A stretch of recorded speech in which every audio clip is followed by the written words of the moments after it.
여러분, 혹시 이런 경험 있으신가요?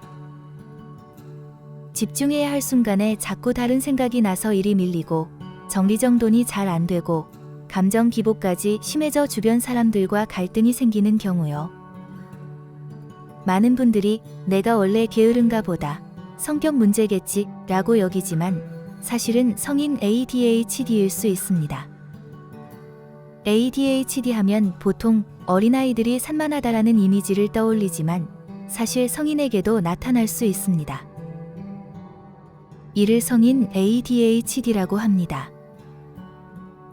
건강보험심사평가원 통계에 따르면 전체 ADHD 환자는 2020년 약 7만 9천 명에서 2024년 25만 6천 명으로 225% 증가했습니다.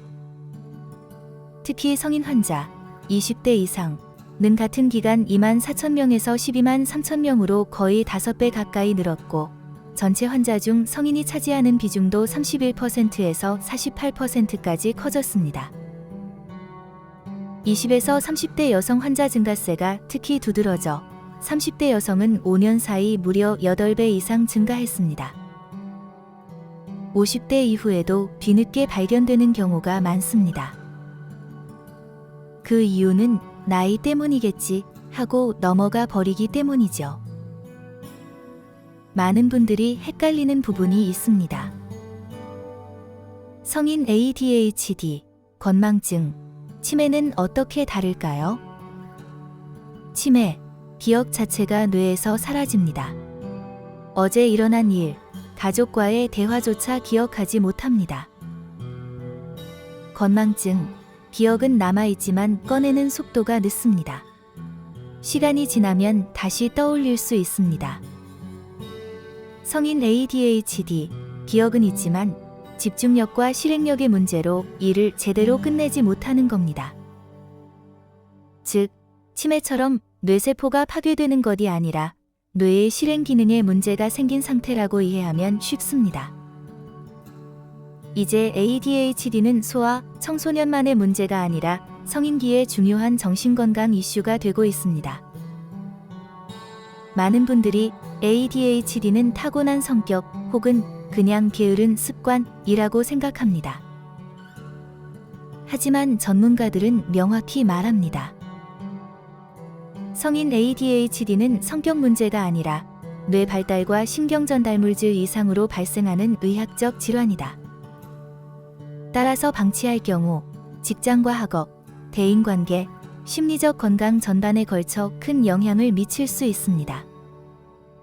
소아기에 비해 과잉 행동은 줄어들지만 성인에게는 집중력 부족이 두드러집니다. 대표적인 증상은 다음과 같습니다. 한 가지 일을 끝까지 완수하지 못함.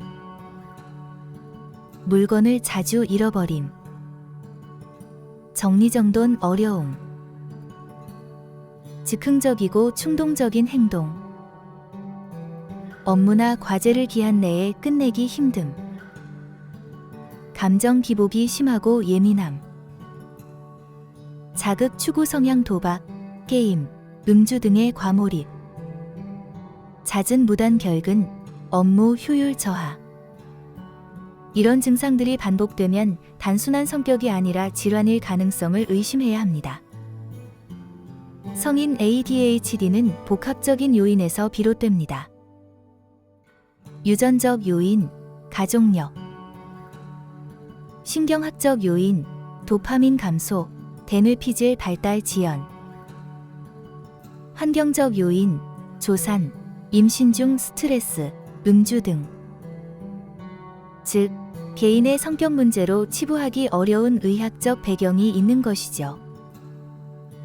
성인 ADHD는 조기 진단과 치료를 통해 충분히 호전될 수 있습니다. 대표적인 치료법은 3가지입니다. 질환 교육 환자가 스스로 ADHD의 특성과 관리법을 이해 약물 치료 집중력과 실행력을 높여 일상 기능 회복. 인지 행동 치료 사고, 행동 습관 교정. 생활 속 관리법도 중요합니다. 계획 세우기, 할 일 목록 작성. 알람, 타이머 적극 활용. 물건은 정해진 장소에 두기. 규칙적인 생활 습관 유지. 이런 작은 습관들이 증상 완화에 큰 도움이 됩니다. 성인 ADHD는 단순히 산만하거나 게으른 성격이 아닙니다. 치료하지 않으면 학업, 직장, 인간관계 전반에 걸쳐 삶의 질을 크게 떨어뜨릴 수 있습니다. 하지만 다행히도 전문가의 진단과 치료를 받으면 충분히 개선이 가능합니다. 혹시 지금 말씀드린 증상들 중 본인이나 주변인에게 해당되는 것이 있다면 혼자 고민하지 마시고 꼭 전문의 상담을 받아보시길 권합니다.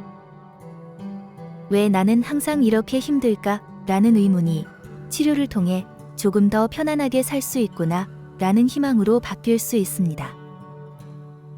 오늘 영상이 도움이 되셨다면 구독과 좋아요 부탁드립니다. 댓글로 궁금한 점을 남겨주시면 다음 콘텐츠에서 다뤄드리겠습니다.